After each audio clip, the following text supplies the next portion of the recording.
देश की तरक्की में वहां के युवाओं का बहुत बड़ा हाथ होता है। यूं कहें तो युवा वर्ग देश के भाग्य विधाता होते हैं। हर क्षेत्र की भांति राजनीतिक में भी युवाओं के सक्रिय भागीदारी की अत्यंत आवश्यकता है। जहां तक दुनिया के सबसे बड़े लोकतंत्र भारत का सवाल है, तो यहाँ के युवाओं की राजनीतिक भागीदारी काफी कम रही है। किंतु बिहार में हुए पंचायत चुनाव में इस बार युवाओं की काफी दिलचस्पी देखने को मिल रही है।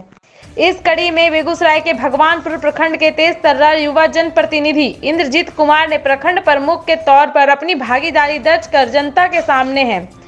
शिक्षा क्षेत्र से जुड़े इंद्रजीत समाज में कई परिवर्तन लाना चाहते हैं, जिनमें शिक्षा के अलावा स्वास्थ्य, गरीबों के मान सम्मान और अधिकार दिलाने के लिए अलावे सरकार के शराबबंदी को सफल बनाने, साथ ही समाज को नशा मुक्त बनाने की ओर लगातार प्रयत्नशील है।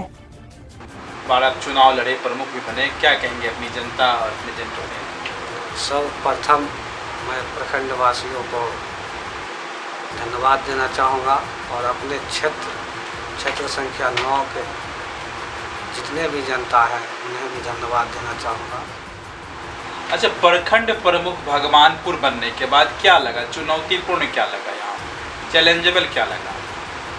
प्रखंड प्रमुख भगवानपुर बनने के बाद मुझे उतना चुनौतीपूर्ण नहीं लगा, लेकिन मैंने कुछ क्षेत्रों में काम करने का जो लगातार प्रयास किया हूँ वह बहुत ही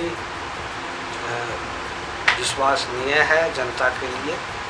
शिक्षा के क्षेत्र में, स्वास्थ्य के क्षेत्र में और किसान के जो जन समस्या हैं उनको मैंने दूर करने का आते ही प्रखंड में प्रयास किया।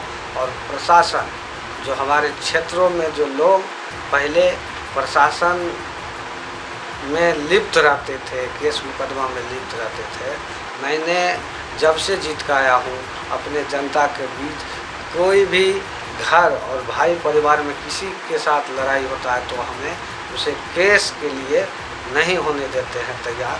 इतना मैं काम किया। इसमें कौन कौन से काम मुख्य रूप से ज़रूरत यहाँ पर क्या है कि किस चीज़ों पे विशेष काम करने की ज़रूरत है? मुख्य रूप से शिक्षा बहुत ज़रूरी है और किसान की जो समस्याएं हैं उन्हें मतलब मैंने डीएम साहब से भी बात किया था कि किसान की जो समस्या है और कृषि से संबंधित जितने भी यंत्र हैं उन्हें मुहैया कराया जाए और खाद की जो व्यवस्था है वह समय हमारे प्रखंड के जनताओं को मिले। मैं यह डीएम साहब से मांग किया था। जो जनप्रतिनिधि पंचायत के, क्या उनको भी सुरक्षा की दृष्टिकोण में कितने महफूज हैं या मिलनी चाहिए? देखिए, पंचायत के जो जनप्रतिनिधि हैं वह बहुत असुरक्षित हैं, उन्हें सुरक्षा की बहुत ज़रूरत है और सरकार के द्वारा जो व्यवस्था चलाई जा रही है उस व्यवस्था को भी सुरक्षित रखने के लिए जनप्रतिनिधियों को सुरक्षा देना सरकार का कर्तव्य बनता है। और सरकार चाहती है कि योजना धरातल पर प्रतिनिधियों के माध्यम से उतरे तो सरकार जनप्रतिनिधियों का सुरक्षा व्यवस्था करवाए, जिससे वो भी सुरक्षित रह पाए, सरकार की व्यवस्था भी सुरक्षित रह पाएगी और सरकार की जो योजनाएं हैं उसे भी उतारने में निर्भीक होकर जनप्रतिनिधि धरातल पर उतार पाए।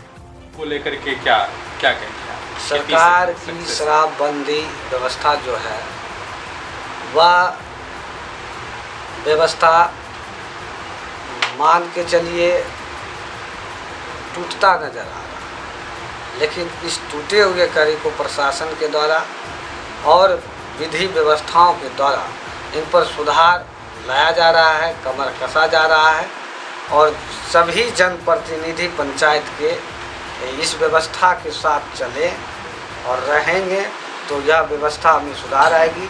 जब तक एक एक व्यक्ति इस दायित्व को नहीं समझ लेते हैं कि यह जानलेवा है, तब तक इसमें सुधार होने की गुंजाइश कम रहेगी। लेकिन जब यह हर एक व्यक्ति यह समझ लेंगे कि यह हर एक क्षेत्र से यह बुरा चीज़ है तो वह धीरे धीरे अपने समाज में इस चीज़ को हटा सकते। साथी से योजना जो चली पीछे क्या? नल जल योजना स्थिति बहुत ही दयनीय थी, लेकिन इस पर विशेष रूप से सरकार ने दरमदार वार्ड सदस्य पर सौंपा था और उनके द्वारा जो ठेकेदार थे वह रुपया लेके भागे थे, उन पर कड़ी कमर कसी गई है। डीएम साहब और सरकार के द्वारा लगातार नल जल योजनाओं पर प्रयास किया जा रहा है कि यह योजना धरातल पर उतरे और जहां भी गड़बड़ी हो उन्हें तुरंत कार्रवाई करके वह धरातल पर। बहरहाल भगवानपुर प्रखंड में समस्याओं के तौर पर कई सारी समस्याएं हैं, जिनमें मुख्य तौर पर नल जल योजना, प्रधानमंत्री आवास योजना, शिक्षा, स्वास्थ्य और राशन से जुड़े मामले ज्यादा हैं।